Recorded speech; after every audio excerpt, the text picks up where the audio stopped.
Welcome back to another episode of Weebu Slice Podcast. You get your weekly anime, gaming, news, reviews, and discussions. Welcome back. Welcome back, my people. So you already know, first thing first, we have to get the YouTube stuff out the way. So make sure you like, comment, share, and subscribe to the video. Make sure you like the video. Come on, you Amber watchers. Let's just give them a moment of silence. Now, let's get into the giveaway. So, we are almost at our goal. We are only 9 subscribers away from actually hitting our goal. So, we can actually give you guys that free gift card. So, help us out so we can help you out. We're trying to look out for you people out there. So, go ahead and comment, like, and tell your friends. Share the videos. So, we are very excited for this week news, and this week podcast, because this topic we are addressing this week is our choice for best anime fighting scenes.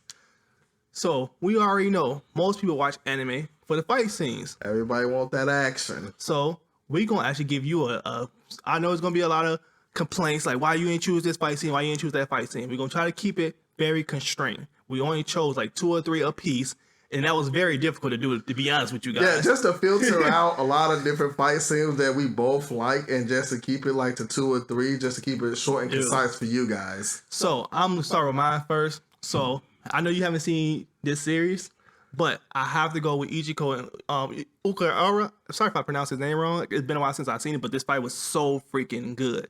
This fight was like one of the first time Ichigo transformed to basically a Runkai. And he had a hole in his chest because Ukuraura was giving him the business. Like, he was beating the crap out of Ichigo. And I mean, that's the first time Ichigo had the horns, and he actually he literally died. Ichigo died, and the girl, I can't think of her name. She got orange hair, but she basically was screaming his name and stuff like that because she was like really liked him and stuff like that, and she was in love with him. Mm-hmm. And she was like, you can't die like this, you can't die like this. And so he had a little heartbeat, and his subconscious took over. And that's when he basically arrives as a Runkai. And man, he was good. It was an amazing fight. For every fight, we're going to place a trailer so you guys can visit it yourself. And we want you guys in the comment section telling us what are your favorite fight scenes. But back to this Bleach fight. I didn't want to, choose the obviously best fight in the whole series by most people, and that's Aizen versus, Ichigo. Even though I think it was really brief. I feel like, if anything, it was pretty good. How Aizen was just giving every captain the business once he got out of that fire. But the Ichigo and Ukuraura fight scene, go check it out if you haven't seen it already. You don't even got to see this here. Just go watch that fight scene. Just go watch the fight. Here you got to see the rest of the series. Just go watch that fight scene. Since you haven't seen the series, just Google it or YouTube this fight scene. You're going to like, damn, I see why he really liked this fight scene. It's pretty dope. Okay. Well, I'm going to go with My Hero Academia fight, but it's not going to be the one that everyone thinks. I'm going to say Endeavor and Hawks versus Nomu, which was at the end of season 4. I think the reason why you chose that fight scene because it's the most recent big fight scene we had through the series. No, actually, that fight scene kind of moved me a little bit, to be honest with you. Why I do that? Because pretty much Endeavor was going through his own mental breakdown. I'm the number 2 hero. I need to be number 1, but I don't know how the number 1 really is supposed to act. I don't know what I'm supposed to do. Can I really be number 1? Can I really defend all these people and uphold the values and everything that the number 1 used to have? So he's playing all these different scenarios and things like that in his head. I'm going to add to that. Another thing, he was kind of upset that All Might had to retire permanently out of nowhere. He was just pushed into the number 1 hero, and he didn't earn it. Yeah, that's what he was upset about. He didn't earn the position. He wanted to take it from him, not just be given to him. That's what really was hurting his ego. And he was like, man, I'm kind of like, All Might, this is some BS. I really want that number 1 spot, but I didn't want it like this. Exactly. And not only that, but then the way things were going with his family, everything was just pretty much starting to weigh down on him. How was his family looking at him being the number 1 hero, And so during the fight, you know, he's just getting destroyed. Him, Hawks, everyone is just getting just beat up, destroyed. Next thing you know, he's like, man, I gotta push through this. I gotta make it. So Hawks gives him one final push with his feathers, and then he just like turns ablaze, shoots right at Nomu, takes him into the sky, and he just says "flame on" like he's Fantastic Four, and just how did you feel when you was watching this scene? I felt excited because at the end, he was like, I really hate this school saying plus ultra. And I'm like, yeah, that's what I'm talking about. No offense to a sub watcher, but I think it hits more in English for this particular scene. Oh yeah. It hits different. And you know, he says plus ultra, and you like, okay, I can get behind you being number one now. Okay. So, you know, and then what tops it all off is he comes down, Nomu's incinerated, and my man's like, that's right. Yeah. That's right. And then the crowd goes wild with it. I'm like, yeah, this is why I love My Hero. This is one of the reasons why My Hero is the stuff. I think that fight right there, if you didn't have any excitement and, you know, for a hero like Endeavor, which you like, I would never like him. You like, it was like a change of heart a little bit. So, I mean, that's one of my fights. I'll let you take the next one away. Oh, so my next favorite fight scene, a lot of people probably agree with me, a lot of people probably disagree with me, but when the Levi versus the Beast Titan, and he fought him numerous times. I know it was one-sided. I understand it was one. Levi put them paws on him every single time. I completely understand. But it was so dramatic because I still remember the very first time they addressed each other when he was killing everybody. He was pitching. When he killed the leader of the scouts. When he was crushing the rocks up and throwing it like he was playing the baseball. And he was laying them out. First of all, I don't know how the heck, me personally, if I was a scout, I've been hiding in the house somewhere because I ain't gonna lie to you. I see one of my homies get his head knocked off with a rock. I said, you know what? I ain't about this life.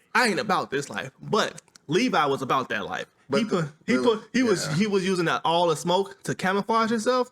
And he like Reiner and Baron Hope actually warned him like, hey, you need to watch out for Levi. There's only one person you really need to look out for. And he like, man, I ain't worried about him. He ain't that one human, really? One human? I can take care of him. I ain't worried about him. Nah, Levi like, about that life. They were like, no, like for real, you need to worry about him. Like you need to really be on your P's and Q's because he gonna put them paws on you now. And he pulled up. He like, then she showed him Levi was screaming, and then the Beast Titan started screaming to it, and he laid that Beast Titan out. Like first thing he do, he slipped that arm right up. Like, dude, he was letting him have it. And then he's like, I can't see. So he got that Achilles out, and he pulled him out and put that knife in his mouth. Like, what you say again? I will kill you right now, but we need somebody to eat you. And then that's when the Cart Titan saved his life. And he's like, Cart Titan kind of know why. He like, are you serious? He said, kill him. And Levi still killed all four of them Titans. Dude, he said, go get him. And he was letting them Titans have it. I mean, dog, he said, I promise to kill you. That's just one of them, but I'm going to pivot to the next one because it's multiple fight scenes with Levi and Beast Titan. So I'm going to pivot to the season 5 fight they had also when he put all that wine into the spoiler alert. I'm thinking about spoiler alert. If you haven't seen it by now, shame on you. Yeah, spoiler alert. Shame on you. So he put his spinal fluid inside of all that wine because he was basically giving Levi a half truth, a half life, how his powers really work. And he like, you know what, I have to do this, I have to do that for it actually to work. And he was lying to Levi the whole time. So when he was trying to do his escape, he's like, you know, Levi like, hey, we're gonna get somebody to eat him right now. And he just screamed, and all his friends turned into Titans. And he like, what the heck? Because Levi, good thing Levi didn't drink that fluid or that wine because I think he would transform also. But he got that Ackerman powers. I'm not 100% sure. Yeah. But back on the fight, he said, okay, he's not gonna kill his teammates. He's not gonna kill them. I'm about to get away. He let them Titans have it, and then he pulled it back up on him again, let him have it again. I said, boy, he's letting this man have it every single time. I was like, man. Cut that man up, chopped off, and all he had was a torso. And I mean, he let him have it. He thought he was about to get away, and then he'll turn around like, okay, what's up then? And he let him have it again. I'm like, this man, though, he just getting his butt whooped every single time. I don't really know why he keep trying to leave out, but that's my second best fight scene. So I'm gonna let you go ahead and go into your second one. Oh, I thought you was gonna go into your next one the way you so excited. It was lit, man. That one was lit. So I'm Attack on Titan. That's like one of my favorite fighting scenes was when Levi was going against the Beast Titan. Like it was legit hype. That was like top tier. All right, so for me, my next one, I'm gonna go to my favorite anime ever, Naruto Shippuden. See, the thing is, I try to stick away. This time, I started to stay away from Naruto. We talk about Naruto so much. I mean, I could have picked a lot of different fights, but the fight that I'm gonna pick, I don't think anyone's expecting because it's not Naruto versus Sasuke, it's not Gaara versus Rock Lee, it's not it's not Pain versus Naruto. Another one that I was talking about off script was about Itachi versus Sasuke. That was really good too. They kept using it. Oh yeah, it was pretty much Sharingan yeah, battle. and he was like this. I'm over there, like it was crazy, but it was so many fight scenes. So me personally, I try to stick away. Even though I do agree, Naruto is my favorite series, but I like, you know what? Everybody always talk about Naruto. Let me go ahead and stick away from that. Let me actually pick something that's actually out of the blue. But you can finish. So for my fight scene, Might Guy versus Madara, that fight was crazy. Hey, he got a little key. He earned his stripes against Madara a little bit. Hey, Madara, I acknowledge you as one of the strongest that he has ever faced. Yeah. You have to give that man credit, what credit is due. He earned his stripes that night. You know, because they were in the bind. Kakashi was weak from using Kumi. He had the reincarnation of the fourth Hokage, who ain't got no arms. He just got a dagger in his mouth, but they still try to formulate a plan. And my guy's like, it's time for the blue beast, baby. Get in there. And he was like, Rock Lee, just sit back and watch your master. And so he gets in there, he opens up that 8th gate, you see that red aura, and he just start letting Madara have it. And Madara's like, man, yeah, he ain't even punching me, and these are the strikes from the wind at which he's flowing towards me, and I'm getting pushed back, I'm spitting up blood. I'll acknowledge you. You're doing pretty good. Yeah. And it got to the point where Madara was trying to come back, and he said, you know what? I got to go all out. He went into his charge form, where he went into like this kind of dog position, and then he charges at Madara. You see a dragon just appear and just come straight at this man, and then boom! Next thing you know, you start seeing the aftermath, which is Madara's on the ground, but he's real messed up, but he ain't dead, and he like, you almost got me with that. Yeah, and then you just see freaking Might Guy just disintegrating. Like, I gave it the best that I could. And Naruto came in at the right time. You know, and I just think that fight just showed a lot of heart. And even though he didn't win, he gets mad respect as probably being one of the strongest ninjas from that era. What puzzles me is how Madara, when the fifth Ninja War first started, and how all the Kages couldn't even touch a light to Madara, and he's like, you know what? How about now just one planet? How about 2 more planets? And he was giving all the Kages the business, and then a person that's not even a Kage was able to keep up. That's why I felt like it was very appealing. Like, this man actually he's actually one of the strongest shinobi there, and nobody really recognized him as one of the strongest shinobi besides Kakashi. Nobody really recognized. That's because Kakashi's dad told him that man's gonna be one of the strongest shinobis, mark my words. And Kakashi said, Dad, you were right. So, you know, just like the 8 gates ain't no joke is what you need to know. While people was going crazy and you talking about how he gave it his all, let's talk about this Goon versus Pico fight. How Goon, did you watch this particular fight? I've seen Hunter x Hunter. I've seen that fight. Listen, he told her, after he found out, because he really thought he was gonna bring his run his teachers, one of his senseis, back to life, because she killed him, cut his head off, and he came back and he was strong and he went all out. He said, "No, sit down. Well, you gonna sit? You don't move. We gonna talk about this." And and Pico was actually really strong. This is the Chimera Ants arc inside of Hunter x Hunter, if you haven't seen it. And he said, "Sit down. Don't move." And she was sitting there like, hey, this man, he for real right now. Like, I don't even want to touch him because he gonna kill me. And like I remind you guys, like I said earlier, Pico was actually strong herself. Like, she was one of the strongest Chimera Ants out of all of them. Like, I think she was like top 3, something like that. And they actually took it to the woods. And I mean, Goon, he transformed to like a real big Goon. Like, Goon, he transformed. It's morphin' time. Yeah. I'm a grown man now. What the heck? And when he finally came to the realization that his teacher was never coming back, he was dead and he's never coming back. I mean, he was just it was kind of one way because she didn't have no chance in heck. Oh no! Once he morphin time, Dude. it was over. I still remember how he would just keep punching her. She was already dead. He just kept going like, boom. All you just see is his hair just flowing back and whatnot. He would just basically just. I would say punch a mole. I was about to say stump a mole hole in her, but he was just punching a mole hole in her. He just kept hitting her like back to back to back, and she was just all you see her teeth all everywhere. Like he just putting them paws on her. I'm telling you, like her face was beat up. It was over with. But the whole thing, how he was just like, you know what? No, I ain't playing this game with you. You gonna sit down this whole time and you gonna wait until I'm ready to fight. And she was just sitting like, hey, he not playing. And the whole transition, I'm like, man, then the crazy part about Goon. He went so crazy. Like you was talking about, my guy went above and beyond. Goon went above and beyond, and he lost his powers. Yeah. And he couldn't do no nin. He couldn't do nothing. He was on the verge of dying, actually.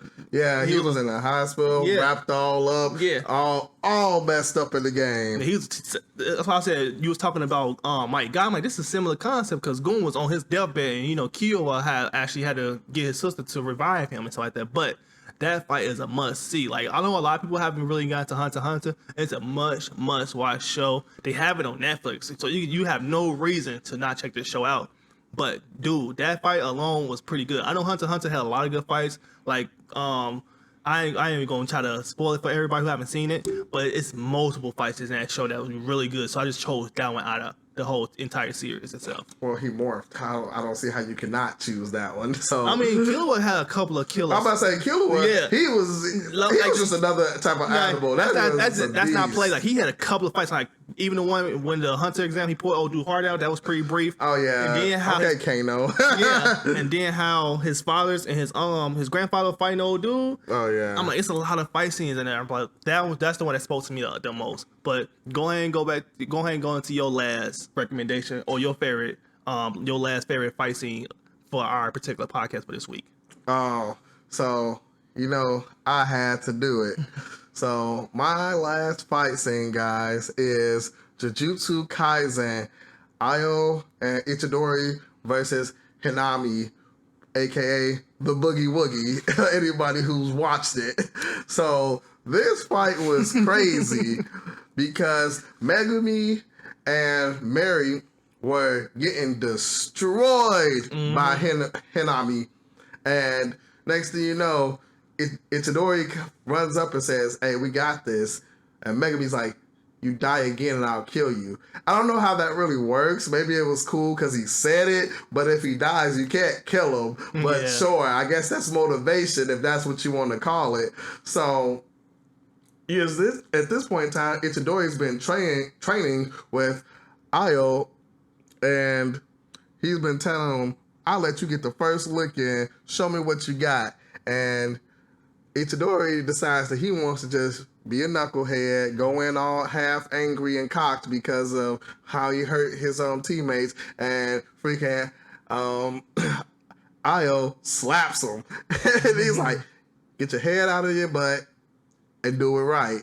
So he finally hits him with the Black Flash, and next thing you know, he said, "Okay, now let's do this." So next thing you know, they get to boxing with him. And man, don't sit there and play. Let's go and get into the main plot of the fight scene when he was like this. The coolest part when he was like clapping and he was teleporting to different spots and he would clap again and he'll teleport to another spot. I'm like, yeah, he started using the Boogie Woogie and he started freaking explaining to him, and he was like, "I don't know what's happening. I don't know what's going on. Is he gonna clap and then it happens? Is he gonna punch and then he clap? Is even the clapping is even necessary?" So he didn't even know, and they were putting the pause on the clap, kick, clap, punch, clap, elbow, clap this, clap that, clap on, clap off like a light bulb. And it was going crazy. And I ain't gonna lie, it spoke to me too. Like, this fight scene was lit in the mud. It was so lit that I showed you that meme how old dude basically did a great impersonation of it, and he was like, and he just jumped in and started punching. I was like, dude, this is legit. Stuff. I know a lot of people don't really like. It's kind of controversial. Like,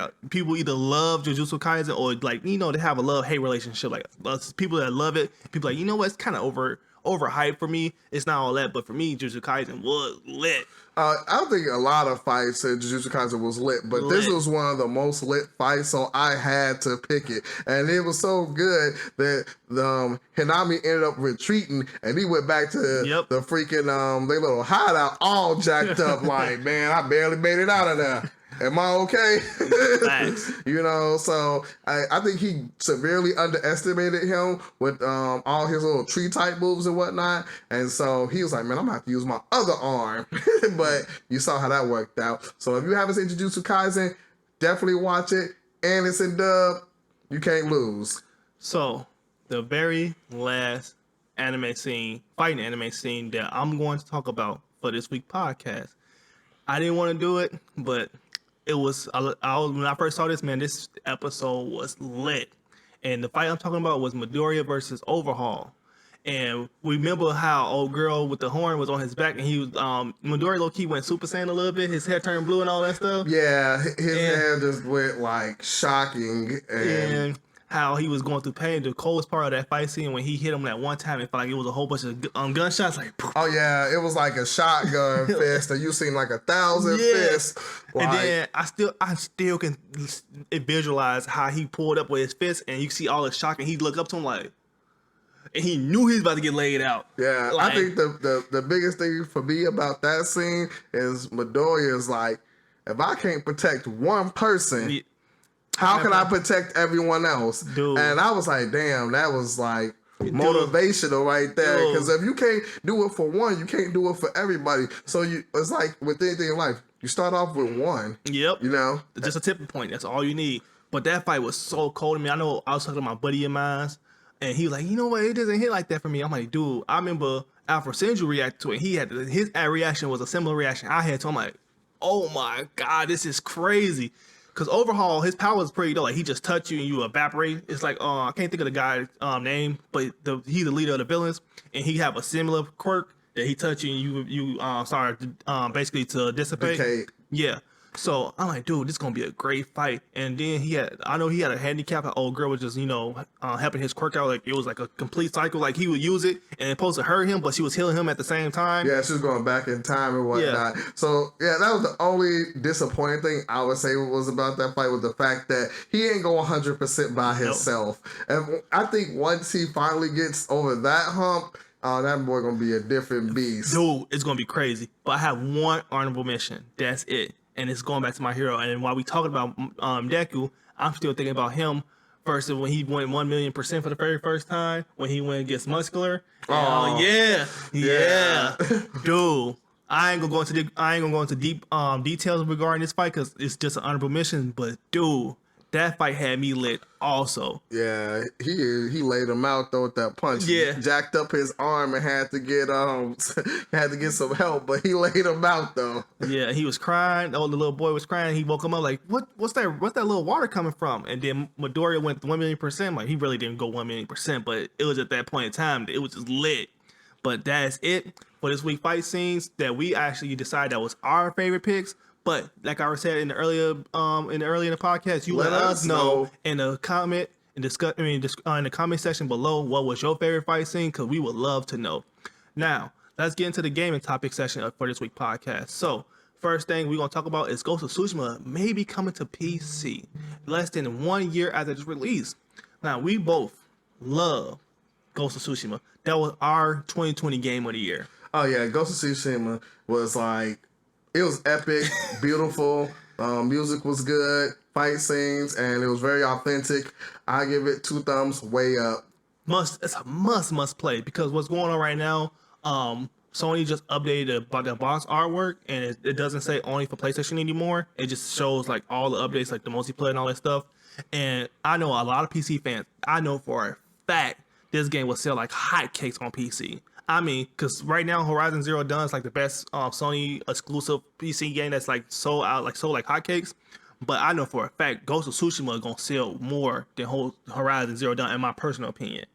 Because I had a coworker, they only play PCs, and he like, man, he thought it was gonna come to multiple platforms. I'm like, no, this is a Sony exclusive, and he was kind of upset about that. He like, why would they do that? And I would love to play this on PC because man, if you got the right setup, the right spec on your PC, that game will look. It already looked beautiful on a base PS4. I can't even imagine. Oh yeah, I played it on PS5 and it looked gorgeous. So because I didn't play it until I got my PS5, and I'm like, this was so worth it. Yeah, like it's beautiful. But what you think about Ghost of Tsushima coming to PC? I know you're not a PC player, obviously, but what you have, I think do you have any thoughts on it? I think I'm all a big proponent of more people playing board games anywhere. So for it coming to PC, I think that it's a better opportunity just to spread the knowledge and stuff of the game, so more people get to experience it. And I'm always down for that. Yeah, me too. But the thing is, I'm kind of not 100% on the board with it coming to PC because I'm not a fanboy of any platform. That's why I own all of them. But I still want it to be a reason to own a console. But so Xbox, everything comes to PC and console day one, and I'm one of them guys like, you know what, you PC people need to actually own a console if you want to play this game. You get what I'm saying? Yeah, I get what you're saying. Pretty much, hey, if you want to play certain things, you're gonna have to break away from the PC. Cause PC, they kind of, I didn't say arrogant to a point, but they like, yeah, we the master race. We got all the good, specs. Cause a game console would never ever be able to compete with a high spec PC. No. It would nowhere compare with it. But I'm like, you know what? You guys got all the good specs, but guess what? We got the better games. So you're gonna have to come over here and check out this game to actually even play it. So that's why I was like, have that particular sentiment. But while we talking about games coming to certain platforms, the word on the street is Judgment may be coming to Game Pass. I actually owned the game twice. I actually beat it, and it's basically from the Yakuza franchise made by Sega. And Yakuza is actually transitioning to a RPG now. Like Last Dragon. Yeah, they want to do turn. Yeah. They want to do like turn, a dragon. Like a dragon. They want to do turn-based fighting style now, and they're gonna let Judgment take over the beat 'em up. And Judgment was really good. If you don't know anything about him, I'm just gonna give you guys a brief summary. It's about this guy named Yagami. He's a detective. He's a detective in Tokyo. He's basically investigating why this girl got killed. He's like, I think he used to date her or something like that. And the guy, he found out like her sister, and she died. And he was basically doing an investigation. And it had to do something with the Yakuza. And it was like a guy going around named, I can't think of the term they gave him, but he was gouging people's eyes out. And that's the brief summary I'm gonna give you because I can go way more in depth because I actually beat the game, but I don't want to give you too much. Yeah, give them something that they want to play. but Judgment, if it comes to Game Pass, must download. I'm telling you, you will not regret this. This is a must play. I beat the whole game, and I was going to platinum it at first. I'm like, you know what? I don't want to go back through it again, but it definitely is a must play if you're gonna get it from Game Pass for free. Must definitely. But I know we mentioned this topic a couple of times in our previous podcast. If you guys want to go check out our E3 episode. If you want to see what we're about to talk about next, is we talking about Dragon Age 4 has been leaked for EA Play on July 22nd. And I know you actually predict this, one of the games that may come to E3, but unfortunately EA wasn't really there. So yeah, EA wasn't there, but after seeing some of the pictures that they came out with, I think we talked about it maybe last month and different things like that, that they're gonna have to, do more and showcase the game. So I guess we're gonna have to wait to see what happens on July 22nd to see what Dragon Age is pretty much talking about. So what do you think they're gonna actually show for Dragon Age? Because it's still in early development. So I'm like, what are they gonna actually show at EA Play regarding this game? A teaser or anything like that? Maybe some gameplay. I know they have that picture of the Grey Warden, so maybe I doubt it though. So I think the best. I want to go into a realistic trailer. Yeah, I'm gonna go in there with realistic expectations, and I think they're gonna just show us a teaser trailer, probably like 30 seconds at the most. Like we still working on it really hard, and this is how the game gonna look. But I highly doubt we're gonna see any gameplay. I think we'll get a release date. You think so? I think we'll at least get a release date. We might not get, a full-fledged... I'm gonna put you on the spot right now. If they gave a release date, when do you think we're gonna have an expectation of this game coming out? I would say fourth quarter 2022. So you think, because nowadays games really don't get announced a whole year early anymore. I think they do games announcement like, okay, this game is announced and it's probably coming within the next 6 months or so. Back in the day, they used to announce a game and like a whole year in advance. I haven't heard that one game that been announced for next fall yet. Now one. Think. Now one. So now it's like they do games like 6 months, 6 months and a half. A lot of them just say 2022, so we really don't know when they're coming out. Because they try to get themselves a grace period. Yeah. Because, COVID, and they're still trying to transition to people getting back into the office and all that stuff like that. But I don't know. We'll see. But you guys let us know if you are even excited for Dragon Age. I'm not, but he is. So we are kind of skeptical. Well, we as overall kind of skeptical. He wants to try it out. Me, I don't really care for it. But while we talking about EA, another leak actually came out, and a lot of people been kind of excited for it. Is Dead Space 4 is potentially leaked for coming to EA Play for also for the event for July 22nd too. Have you even played Dead Space before? I haven't played Dead Space, but my brother, he actually beat 1, 2, and 3 100%. For real? Yeah, and he says that they're pretty good. They got that scary element kind of to them, but he says that it's really fun. A lot of different weapon upgrades, and I know you get like some type of a weird nail gun or something Yeah, I like saw that. That And, reminded me of Half-Life a little bit, but I mean to interrupt you, but I know Dead Space 3 is not like they feel like that's the worst one out of the series, out of the trilogy, because it's more action based. That was when they first started doing microtransactions. You can actually buy your way up to the game, and it'd be like on super easy mode because you can just microtransaction your whole way through the game. yeah, I know there's some jump scares in there and things like that. I heard it's fun though, so I know at one point they gave them away for free if you had the Xbox Gold. Yeah, so I'll probably check it out. Because we both have Game Pass. And, EA is included with that, so they usually let you do a trial period of the game.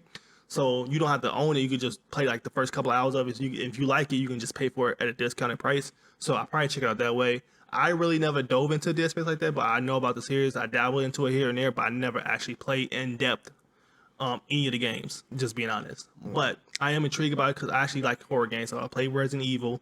I play what's the other game? That's The Evil Within. Play Evil Within a little bit. So I don't mind playing survival horror games. So I'm definitely gonna check it out. I'm not a survival horror game person. I don't have time for heart attacks, so don't ask me. So you don't like horror movies? No. Really? No. So if a girl asks you out, like this is off topic because it's not anime related, but you want to like go into horror movies with them? Oh, I always go for the girls. I just don't like it. Well, I'm one of them people who really like horror. We make sacrifices. I love horror. But next thing, there's a potential rumor that Bloodborne could be coming to PS5 with 4K resolution and 60 frames per second, but not how you think. It's unfortunately there won't be a free update. Unfortunately, a rumor is that it will be a separate release.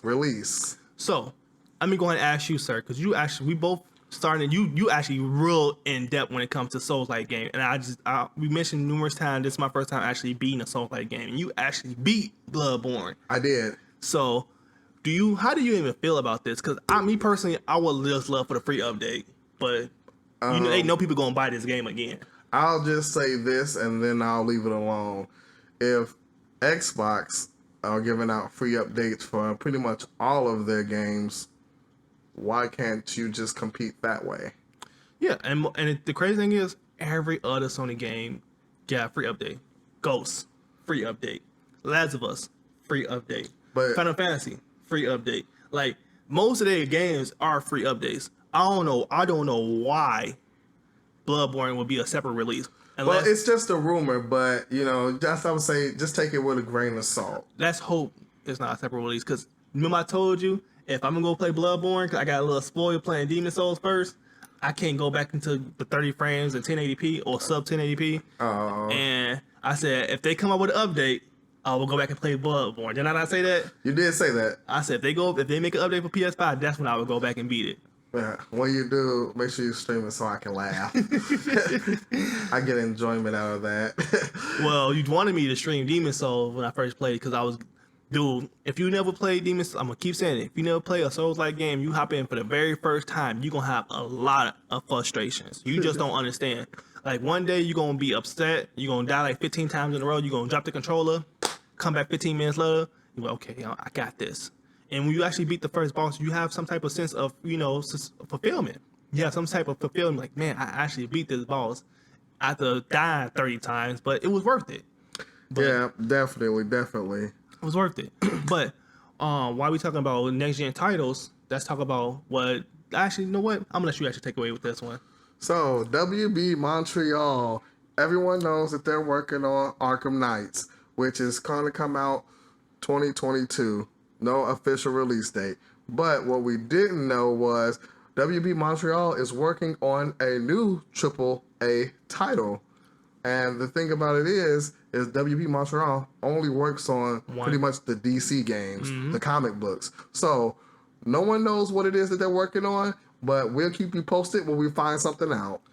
I know, right? I actually like WB Montreal published games. They actually, even though it's not the greatest, they always have and release great quality games every single time.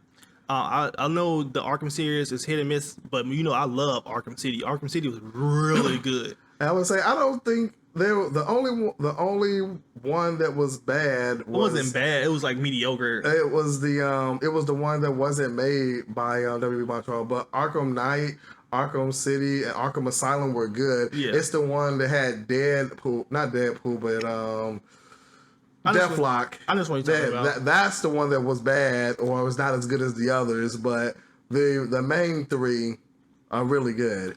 So I'm gonna keep a lookout for it. When we get any additional updates, we will definitely let you guys know. But we have to finish the podcast out with this news right here. Wait, just fresh off the press, Demon Slayer officially, the video game itself, released a dub trailer today as of this recording, and it's actually got a release date finally. And it's coming to all major platforms on October 16 this year. I'm like, yes, we finally got an anime game release date because we didn't get nothing from Bandai. And this actually is published by Sega, by the way. We didn't get nothing from Bandai when it comes to anime games. So I'm like, at least we got an anime game coming later this year. And it's Demon Slayer, so I'm definitely getting it. What you think about it? I think it's going to be pretty good. Now, my question is this fighting or adventure? I watch both. So it's actually, you play Storm, right? I have. So they have a single player campaign. This trailer I mentioned that came out today is a single player trailer, and you can walk around, basically jump over a fence, and it's like basically following the anime story plot. Okay, so pretty much like Naruto Striker meets Boruto, yes. And you go through all the story plot, Yep. Or just like Dragon Ball Z. Okay. And then they also have the fighting component, so it's just like Storm. It's a battle arena. You can free roam and stuff like that. And the control scheme is going to be very similar to Storm. So if you play Storm, you already know how the control scheme is set up for that particular game franchise. So it's a similar setup. CyberConnect 2 is making. It looked pretty good too, like visual wise. It looked pretty good. So I'm just happy it has a both option for sub and dub, because some people just can't withstand just subtitles, because 95% of anime games that's coming to the West nowadays is just sub. Sub, no dub option. Yeah, so it's basically looked pretty good, because the scene that I saw regarding the trailer today, it was about the fight scene when they was fighting the two demons with the arrows and stuff with the ball. Oh yeah, going up and down, stuff like that. And then he went to go pull up on Michael Jackson, and he sliced the neck of the other human, and he turned into a demon. That's the part that was in the video game trailer. But we also will be putting the link to the trailer in the description box below, so you can check it out for yourself. But once again, we will be at Anime Midwest. We will be dressing up. So if you see us, we're not going to let you guys know what we're going to be. So if you see us, just say what's up, take pictures. It's all love. But yes, we will be at Anime Midwest. It's 1 week away now. Get excited. So I know this is your first convention. So so this is the last week before the convention itself, so we're going to talk about this a little bit. So how do you feel about it? Are you anxious? Are you excited? Oh, I'm pretty excited just to see what everyone else is going to be, just see what's going on, just to be around like-minded people. I think it's going to be exciting. So it's a lot of events that goes on. I went 2 years in a row now, and I learned the hard way that certain events happen out the day. You got to be there at a certain time. But I did enjoy myself the last 2 years I went. You get to be around a lot of people who's like anime, like-minded. You get to play video games with people like Dance Dance Revolution and stuff like that. And another thing a lot of people don't talk about is you get to meet a lot of VAs, and you get to get their signature and talk to them in person. So that's pretty dope to me. Definitely dope. And then lastly, they have live concerts. They have legit live concerts. I saw that. I saw a couple of the live concerts and things like that. So I think we're going to have a good time. We're going to have a lot of things to discuss. We're going to have a lot of things to show you guys. So you guys need to get excited. Stay tuned. But that's it for this week's episode. I am Master Mill. I'm Nightman. And we are out. Check out these videos as well if you haven't catched anything from the previous weeks.